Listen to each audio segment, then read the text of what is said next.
give it all away. I feel like I kind of do with book reviews. Oh, I'm sorry. I don't know. I feel like I get too passionate about the books I read, and like I want y'all to love them as much as I do.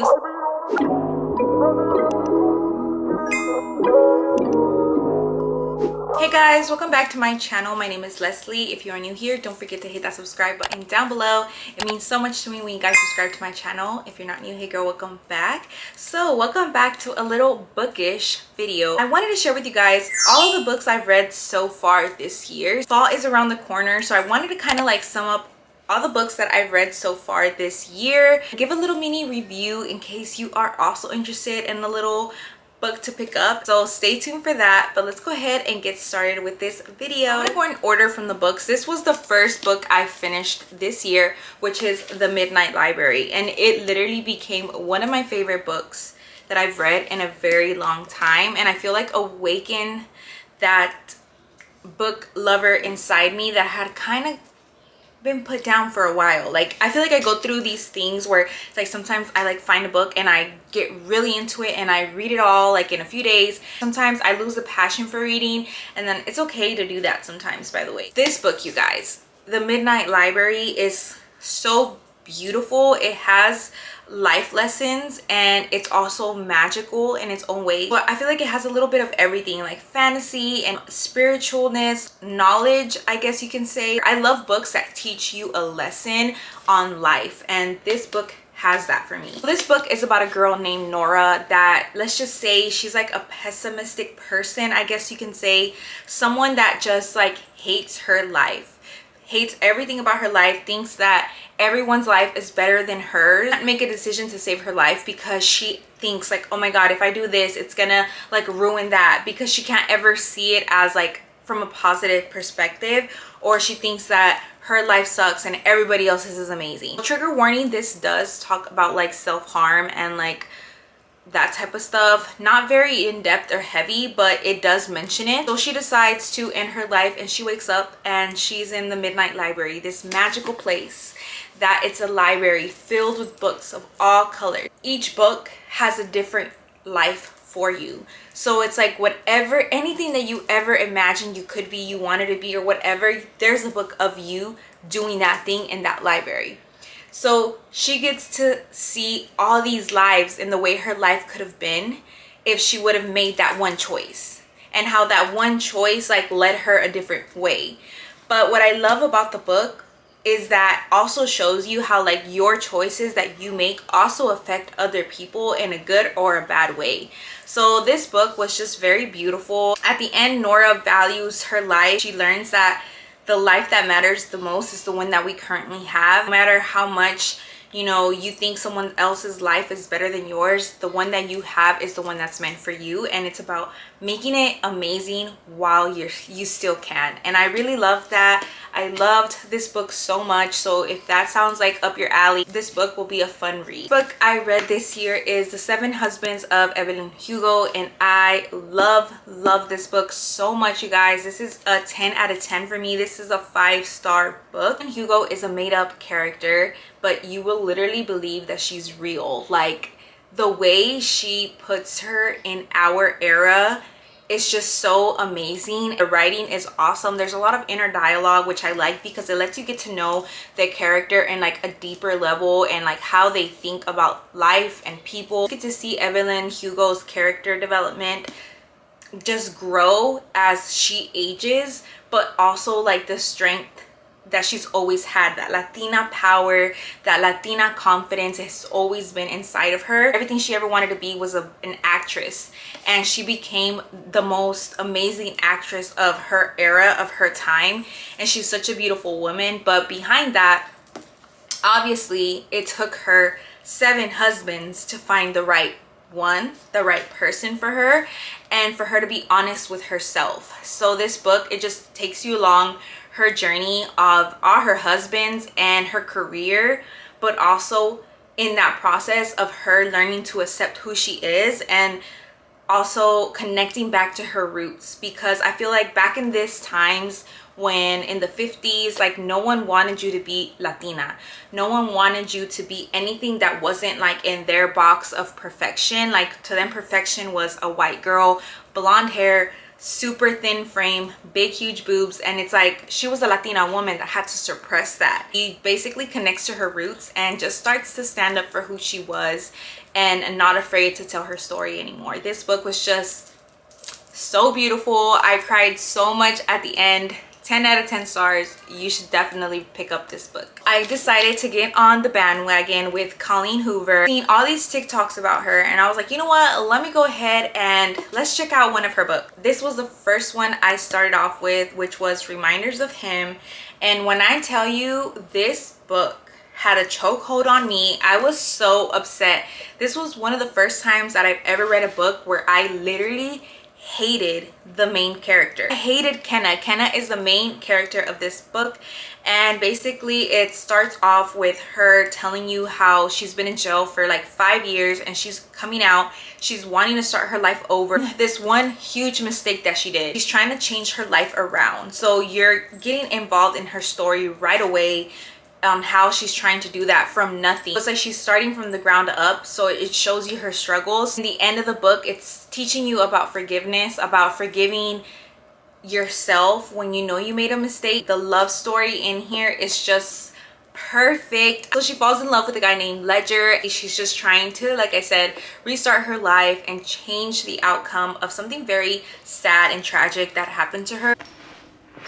The hype is real. Okay, the hype is real with Colleen Hoover books. If you've never read one of her books, I highly suggest that you do, because once you start, like, you're gonna want to pick up more. After that one, I was like, I have to pick up another Colleen Hoover book because I was just so into it. And this is the next one I picked up, which is It Ends With Us. By the end of the book, I was bawling my eyes out. Now, this one is about Lily, basically about a girl named Lily, and she moved to Boston to start her own business and just take life by the, you know what I'm saying? The book does, trigger warning, does talk a lot about domestic abuse and also like domestic violence and things like that. So it was very heavy, and sometimes like I would literally just, it would break my heart, some of the things that Lily had to go through at a very young age. The way that Colleen Hoover lets you get to know Lily is by her diary entries, and that's a way you kind of got to know how she thinks and how she feels about certain things that were happening in her life. So in this book, she goes back and forth to like present time and her diary entries because she's like looking back through them. So I just thought that that was really cool and beautiful because it shows you how things that she went through at a young age are affecting her now. It teaches us not to judge literally a book by its cover, because someone can seem perfect for you and they can be the worst person for you. I really loved the story between Lily and Atlas, which I don't want to like give it all away. I feel like I kind of do with book reviews. I'm sorry, I don't know, I feel like I get too passionate about the books I read, and like I want y'all to love them as much as I do, so I'm scared if I say too much. The It Ends With Us, it's about life cycles and how sometimes you gotta stand up for yourself and make the best decision for you, even if it's gonna hurt and break other people's hearts. It's really beautiful. You're gonna be bawling your eyes out, I promise. 10 out of 10. Love Colleen Hoover. The hype is real with her. Like, I love her imagination, and I love every book I've read from hers has literally had me like I can't put down her books. I literally cannot. And the third Colleen Hoover book, I know, I'm telling you, girl, once you start with Coho, you can't stop. This book, Verity, this book was so sick and twisted and just stomach gripping, girl. Like, this book is dark, and it's not dark and like, oh my god, like scary. I mean, it is scary because it's a thriller. It's more like psychological.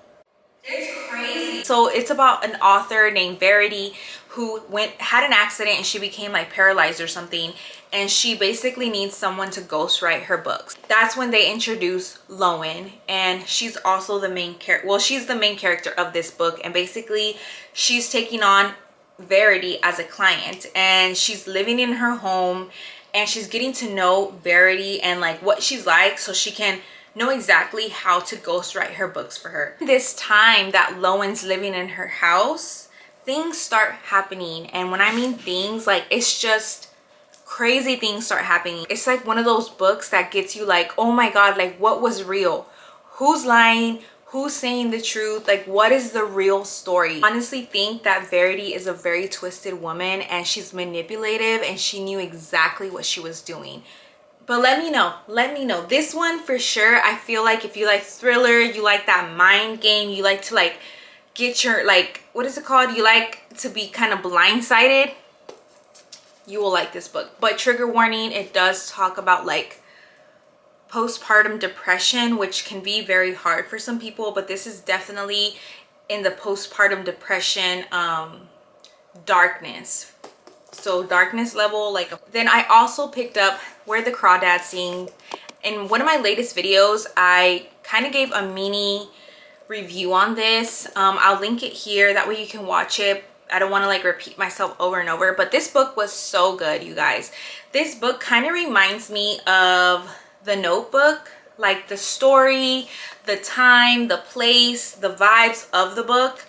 It kind of reminds me of that. So the main character in this book is Kaya, and she is the Marsh Girl, and basically she lives out in the marsh, and it teaches you about her life. Her character development is so beautiful, how she starts off with literally nothing, and the marsh being the only thing that she's ever loved. At the end of her life, you see that through the love that she had for the marsh, following her own passions, she basically made a career for herself, and she took care of herself so well, and she was well off by just following a passion that she had. And I thought that is so beautiful, because it might be different what she liked doing and made her the weird marsh girl in her town, in her area, but it's like, yeah, but she followed her passions and she made it, you know what I'm saying?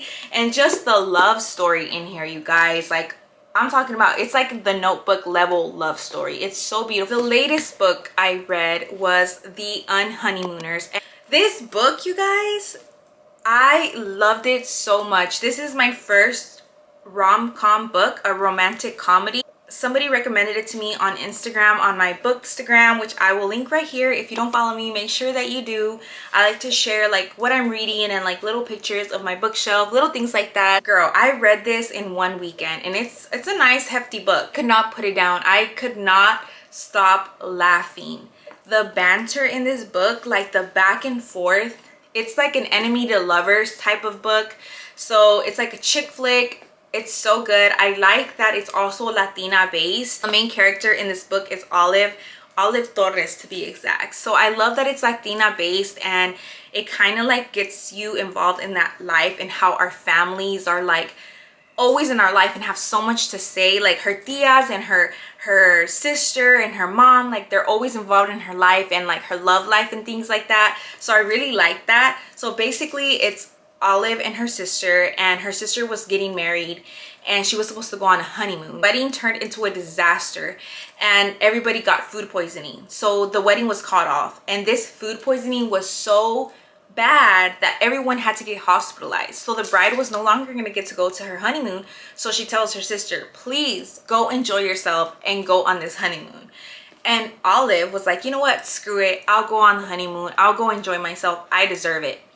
So what she didn't know was that the groomsman's brother was gonna also attend the honeymoon, who she hates. What's his name again? I forgot. What's his name? Ethan. So Ethan is the brother of the groom, and he also goes on this honeymoon, and it was just so good, you guys. They are on vacation for 10 days together. So much passion, so much banter, and it's just hilarious. I highly recommend it. This is seriously became one of my favorite books so far. Such a light read and funny. So if you're also stuck in a little book funk and you don't know what to read, I highly recommend this one. Recommendation on another rom-com, let me know in the comments down below, because I'd love to check it out. Those are all the books that I've read so far in the year 2022. My current read is A Song of Achilles, and I'm halfway through. I'm enjoying it so far. It's a little different from my usual reads, but I like to try out different book genres. But I will let you guys know once I'm done with this one what my thoughts are. I hope you guys enjoyed this video. If you did, don't forget to give me a thumbs up, and I'll see you guys next time. Bye.